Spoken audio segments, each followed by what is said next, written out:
김판호 목사의 5분 칼럼.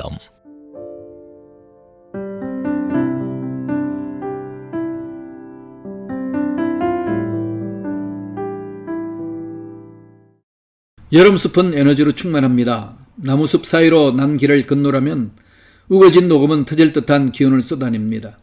그 싱그러운 푸르름은 보는 것만으로도 힘이 솟는 것 같습니다. 그래서 푸르름은 청춘의 상징입니다.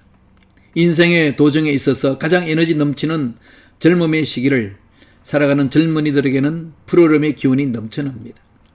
젊음은 그 어느 국가도 바꿀 수 없는 생이 주는 소중한 보물입니다. 수필가 민태원은 청춘 예찬이라는 수필을 통해 청춘의 아름다움을 이렇게 노래합니다.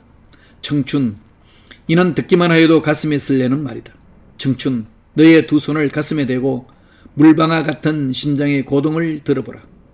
청춘의 피는 끓는다. 끓는 피에 뛰노는 심장은 거선의 기관과 같이 힘이 있다. 이것이다.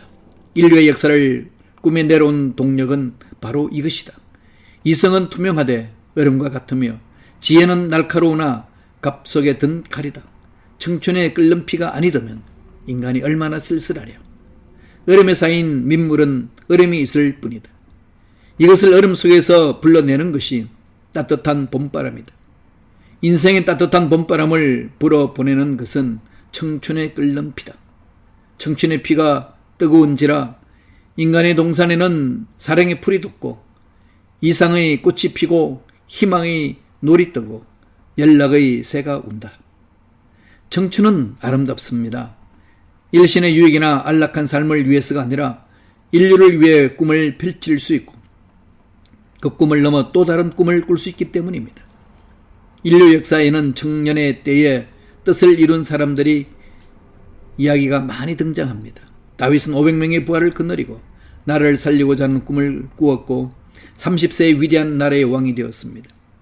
요셉은 17세에 집을 떠나 갖은 고생을 하고 30세에 총리가 되었고 다니엘도 젊은 나이에 바빌론의 총리 자리에 앉았습니다. 솔로몬은 20세의 젊은 나이에 왕위에 올라 대성전을 지었습니다. 대학 시절부터 경건운동을 펼친 요한 웨슬리는 도덕적으로 타락하여 붕괴 직전에 있던 영국을 살렸고 25세의 존 칼빈은 그 유명한 기독교 강요를 저술하였습니다. 우리나라의 역사도 다르지 않습니다. 독립과 민주주의를 위해 생명을 걸고 싸운 수많은 젊은이의 피로 인해 이 나라가 이만큼 건재하고 있는 것에 이의를 제기할 사람은 아무도 없을 것입니다. 이렇듯 청춘의 때에는 창조적인 의욕과 활기가 넘쳐납니다. 그래서 지혜자 솔로몬은 젊은이여 내 젊음을 잘 선용하여라. 내 젊은 힘을 즐거워하라. 내 마음이 원하는 대로 따라가 보아라. 좋아 보이는 것이 있거든 그것도 추구해 보아라. 이야기한 후에 그러나 내가 알아야 할 것이 있다. 모든 일이 다 괜찮은 것은 아니며 내가 추구한 모든 일을 하나님 앞에서 남김없이 해명해야 한다는 사실이다. 라는 조언을 덧붙이는 것을 잊지 않습니다. 무한한 가능성과 에너지를 가진 청년의 때를 잘 보내기 위해서는 인생 전체를 보아야 하기 때문입니다. 미래에 대한 꿈과 계획이 없이 그저 즐기는 것은 청년의 때를 바로 사는 것이 아닙니다.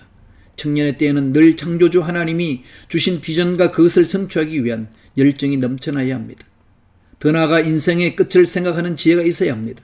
살 때만 생각하지 않고 죽을 때를 함께 생각하는 사람이 정말로 인생을 잘 살 수 있습니다. 잘 죽고자 하는 소망이 있으면 잘 살 수밖에 없기 때문입니다. 청년의 때에는 죽음 같은 것은 나와 상관이 없다고 여기기 쉽지만 죽음을 진지하게 생각하지 않는다면 삶을 바르게 잘 살기 어렵습니다. 내 삶이 어디서 왔고 어디로 가는 것인지 또 내 인생의 목적이 무엇인지 생각하는 것은 창조주이며 심판주이신 하나님을 생각하는 것과 같습니다. 왜냐하면 하나님을 알 때 존재의 근원과 인생의 목적을 알고 금세 지나갈 한때만 즐거운 삶이 아니라 영원히 즐거운 삶을 누릴 수 있는 길, 코람데오, 하나님의 면전에서와 코람문도, 세상의 면전에서의 사이에서 균형 잡힌 삶을 위한 몸부림이 있는 삶을 살 수 있기 때문입니다.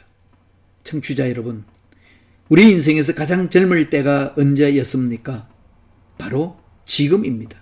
내일은 오늘보다 더 넓게 마련입니다. 지금이 내 인생에서 가장 젊은 날입니다. 그러므로 우리는 바로 지금 창조주 하나님을 기억해야 합니다. 하나님이 주신 삶이 얼마나 복된 것인지 깨닫고 감사하며 기뻐하는 인생을 살아야 됩니다. 구약성경 전도서에서 청년의 때에 너의 창조주를 기억하라고 했습니다.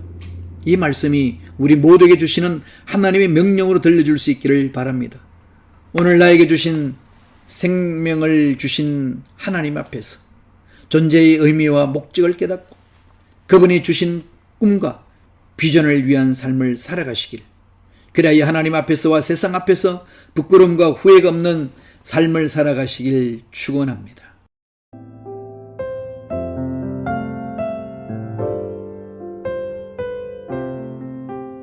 지금까지 순복음 시카고 교회 김판호 목사님의 5분 칼럼이었습니다.